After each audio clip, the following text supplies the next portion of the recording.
Бид хүүхдүүдийнхээ эрх аюулгүй байдлыг дэд тэргүнд тавьдаг.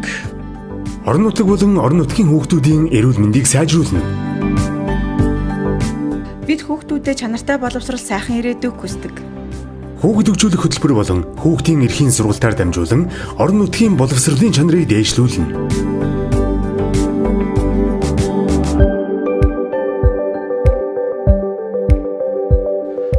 Манай гэр бүл ажилтай, орлоготой, сэтгэл дүүрэн сайхан амьдарч байна. Орон нутагтай нэгт уялдаа холбоотой ажиллан тогтвортой хөгжлийг бий болгоно. Манай гэр бүл шаардлагатай тусламж дэмжлэгийг авч чаддаг. Орон нутгийн иргэдийн оролцоонд тулгуурлан өрхийн орлогыг нэмэгдүүлж ядуурлыг бууруулна.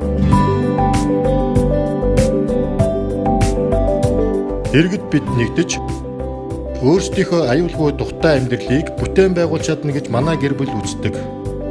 Кейс менежментийн үйлчлэгийг чанаржуулах.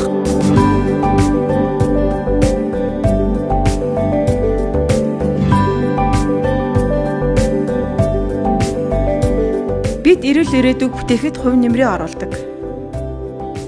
Хүүхдийн эрхийн хэрэгжилтэнд хувь нэмэр оруулна.